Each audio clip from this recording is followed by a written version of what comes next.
Woohoo! Yeah, here we go again.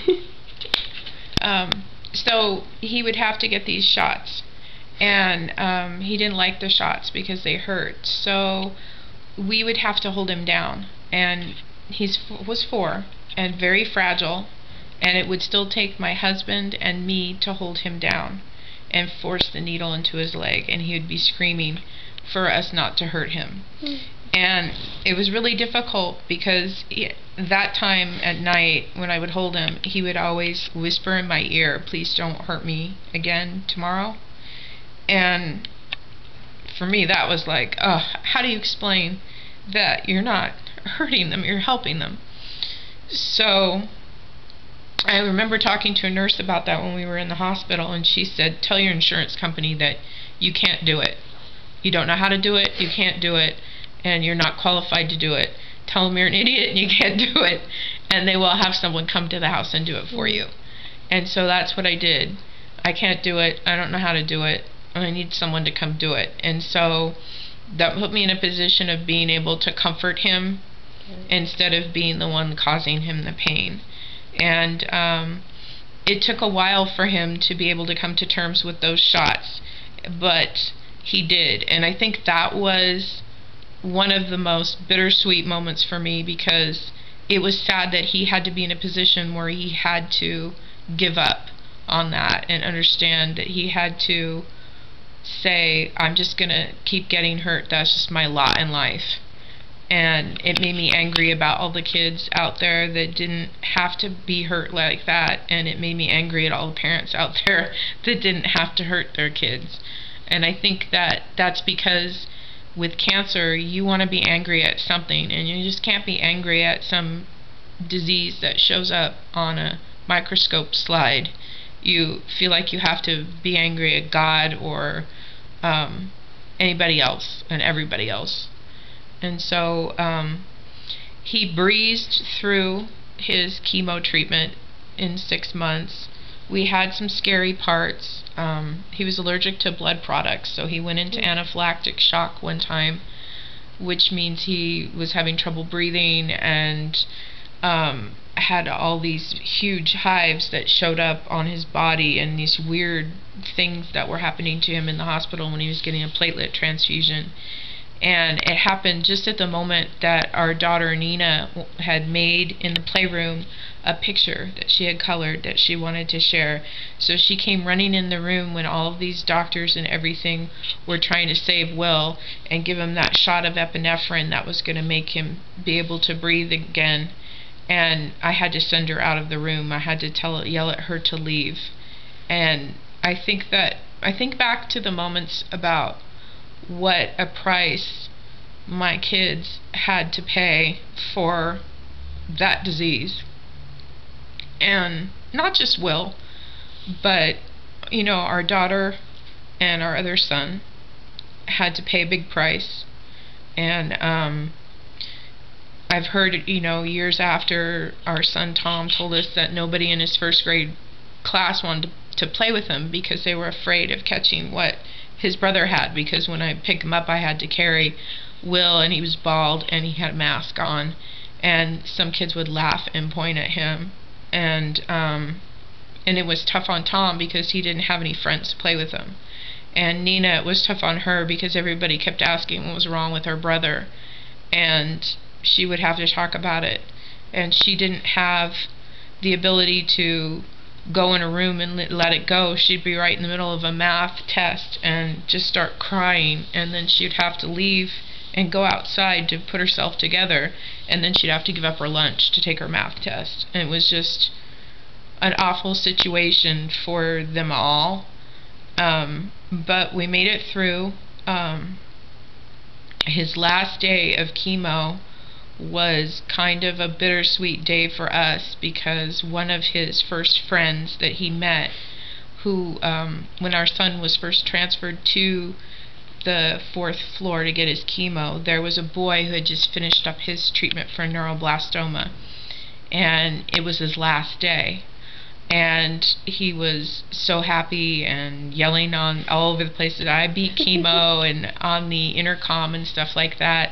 And his mom was so happy, and I can remember feeling envious, like super envious of these people who were going to be able to go back to their life. And well, in October, just about a month and a half later, he was back. His cancer came back. And so I got to know the family a bit better. His name was Dustin, and he was 11. And got to know his mom, Trish. And when we went in for William's very last treatment, we were so happy. And we walked on the floor, and we saw there was a note on the door that said, if you want to see Dustin, please check with the nurses station first. And what happened was Dustin was dying. He was in the hospital dying. And so the night before my son's last treatment, before we were going to be gone and walk out of the hospital, I said goodbye to this 11-year-old boy and sat outside his hospital room with his grandmother and waited. And you could tell when he passed, because there is a sound a mother makes when she loses her child.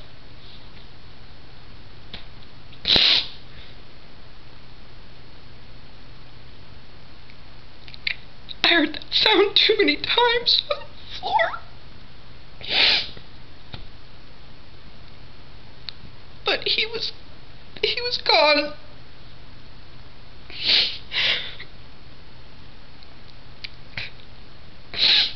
And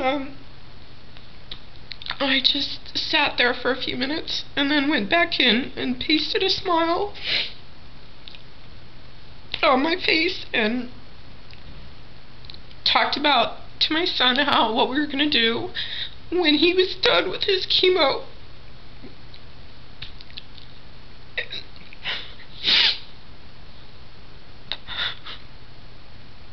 The thing was, I didn't know if he was going to survive it, because here was a kid who fought so hard and had chemo, but chemo didn't do it. It didn't save him. And how was I going to answer that question when the kids asked me why this other kid didn't make it? And Nina did ask me that question, and I didn't know how to answer her, because my deepest fear was losing my son. And that's a fear that I still have to this day, 11 years after, because there's no guarantee in life. And I think when I walked out the door holding his hand and understanding that there was another boy who his parents weren't able to take him out of the hospital, I remember feeling like there was something that I had to do, like I hadn't done enough, that there would probably never be a time when I could do enough. And so I started being focused on trying to find answers about my own son's cancer. And I located a registry, which is actually in Minnesota, that was studying this really rare disease that my son had. And so I became involved with them and started researching as a volunteer and finding cases for them all over the world, and in the U.S. on this cancer. And I did that for 6 years until they came up with a genetic finding which put them on the roadmap. And so people were finding them, and they didn't really need me for that. And I felt like there was something missing, because if you're spinning your wheels for so many years and you stop spinning your wheels, it just feels weird. And so I decided to get a little bit more involved in trying to find a cure for all children with cancer, not just the one that my son had. And my husband had been shaving with the St. Baldrick's Foundation, although they weren't a foundation when we first heard about them. And my husband, who's a police officer, and most first responders are really proactive problem solvers. He hated having this thing that he was powerless to control happen to him, so he found a sort of unique way to try to deal with that, and that was to try to find some sort of foundation, nonprofit foundation, that the emphasis was on childhood cancer, and there weren't any. There was just this fledgling group called St. Baldrick's that did head shaving events around St. Patrick's Day, and so he found an event close to us that the Los Angeles Fire Department was doing. And it was actually started by a fire captain whose wife had breast cancer, and she thought that breast cancer was so hard on her as an adult that she couldn't imagine what it would be like for little kids going through cancer. So they started having this fundraiser, and so my husband called them and said, "Hey, do you mind if a cop shows up?" And they said, "Sure." So that was the first time he shaved his head, was maybe a week or two after Will got out of the hospital. And it was really weird for our family to have another person in the house that was bald, because bald means something different to us than it does to other people.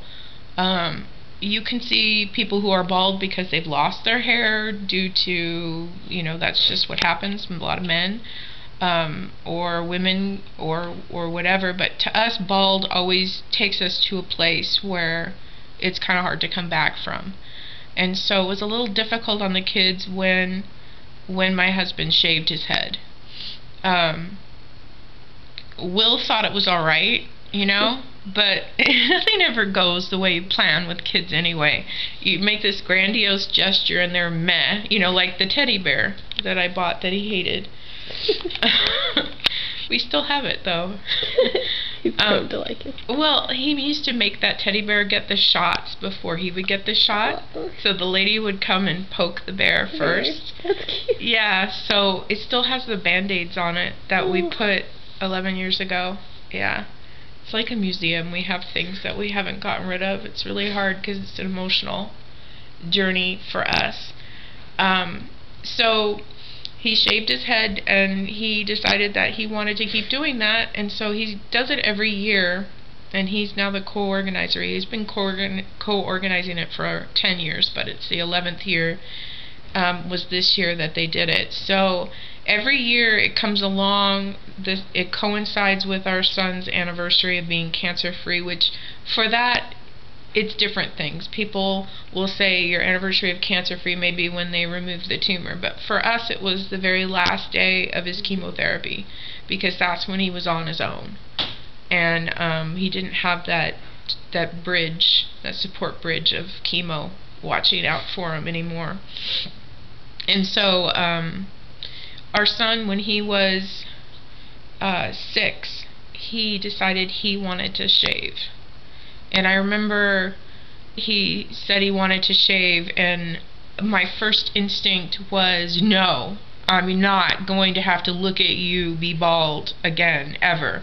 Because once that hair started growing back, those little fledgling pieces that started coming in, that was magic hair. And I swore that I was never going to see him bald again, because to me, he was never going to be a victim of cancer again. And so I asked him, why do you want to shave? And he said, because I can. Because I want to help other kids. And sometimes when you're a parent, there's a fine line of where your beliefs and your children's beliefs maybe sometimes don't always match up. And I really didn't want him to do it, but it was something that he needed to do. And I understand that for the rest of his life he's going to be reconciling parts of what happened to him when he was younger. So he made the decision to do it, and I smiled all throughout the shaving, and then promptly went into the bathroom and cried, because it was so hard to see him again, because he looked basically essentially the same. And he unfortunately, or fortunately, loves to do that. So he's kept shaving over the years. It's the one haircut he gets a year. It grows out. It's really awful. It looks like skater boy hair. And I used to tease him, like last year, I just said, you look like Justin Bieber, because it's like coming down. You won't let me trim it or anything. And he goes and he gets his hair cut, his head shaved. And I think that a couple of years ago, or right around his 10th anniversary, when I decided that I was going to shave, I think that's when he really started understanding the ramifications of survivorhood for him. I think that he really began understanding that cancer was a disease that killed kids. You know, he started hearing more about the facts that each day in the U.S., 36 kids are diagnosed with cancer and 7 die. So like every 4 hours of every day, one child dies of cancer. And it's the #1 disease-related cause of death of children in the United States. And but it's underfunded. And I think that he started understanding this a bit more, so he felt more passionate about fighting it. And so I think that every year that when he sits down there and he gets his head shaved, it's not just a simple haircut. I think for him it's a message of solidarity to the children that are going through treatment, have gone through treatment, those that died, didn't make it through the fight, and those yet to be called, because as that's just a reality, that there are children out there that haven't even been born yet that already have a death sentence attached to who they are, and he understands that, and I think that that's wonderful. And I felt like I really wanted to shave last year for his 10th anniversary, because for me it seemed sort of symbolic. I mean, I'd always been supportive of the head shaving event and everything, but making the choice to go bald was kind of a bold choice. My husband was not excited about it at all, and he was almost willing to pay me not to do it. But I felt like it was something that I needed to do, and I talked to Will about it, and he was okay with it. But the other kids didn't, they didn't feel really great about it, I think. I think they believe that we are maybe too involved in the childhood cancer community, which I kind of get that. Sometimes people will ask why we are still involved. I have a good friend who said, if my kid had had cancer and survived, I would just go back to normal. I would just, walk so far away from it. And the funny thing is you can't go back to normal. There is no normal. There's only the new normal.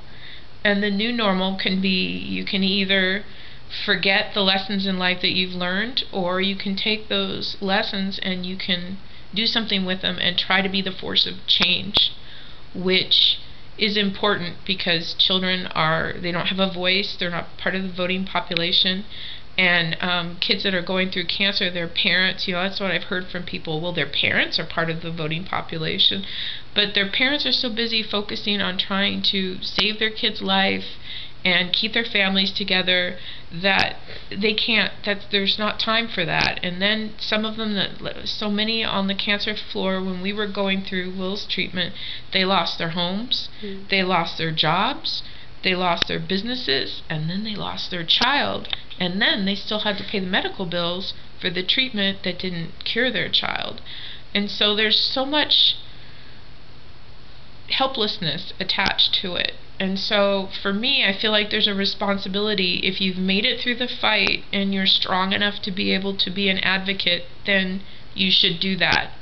And there is no walking away, because there were so many nights that I stood on that cancer floor when the lights were out and you can only hear the machines beeping, where I understood that statistically there were some kids on that floor that had to die in order to make the statistics.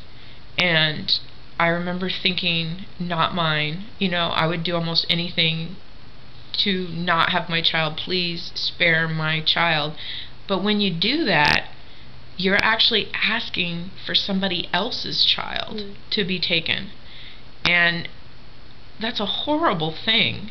And I don't think there's any way that you could come back from that. I don't think there's any way that you could come back from that. So for me, I try to do what I can to raise awareness. I Facebook about it a lot. I've shaved my head twice now, 2 years in a row. I'm shaving my head again in the end of July with a group of mamas, 46 mamas, and they're all moms who've had children who've had childhood cancer, and some of their children have died, some of their children have survived, some have had catastrophic results from their chemo, and some not so. But there's not one child that I know that has survived that has not paid a price.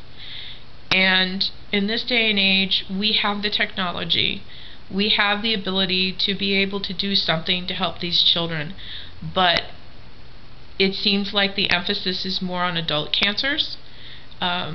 Since Ronald Reagan's been in office, there have only been 2 pediatric drugs that have been approved for use with children. And a lot of the times, oncologists are learning for their adult patients about what happens with the children. And so, they seem to be the guinea pigs and the lab rats, and they should actually have things that are happening in their favor. And so I feel that it's part of my responsibility to try to do something. I can't raise a ton of money. I can't, I'm not rich. I haven't won the lottery. I guess you have to play it in order to win. But I feel like I don't know if there's ever going to be a point in time where I'm going to be done trying to push for awareness and bully for funding. But I think it's something that is a part of me. I've talked with family members about, don't you think that you would be so much happier if you didn't live in the cancer world? Well, yeah, I'd have been really super happy to not have had to deal with any of this, but it happened, and I can't forget it. And so that's what that's what I do. I wear my little button now, and hope that people will ask me why I'm bald, so I can explain to them why I'm bald. And I'm proud to be involved with the foundation, and I'm also really happy to see that suddenly there seems to be more media coverage, and you're seeing more, like on the Today Show. They had St. Baldrick's Foundation the other day on the Today Show. They had one of our barbers was on there trying to break or set a world record for the most head shaved in 1 hour. And some of my fellow cancer moms were on there. Couple survivors, a whole family shaved their head. They're all bald. And it's really great because 11 years ago you heard whispers in hallways about children and cancer. And I think we need to get to a point in time where we're screaming down the street. And I think that point is happening now. So that's my story.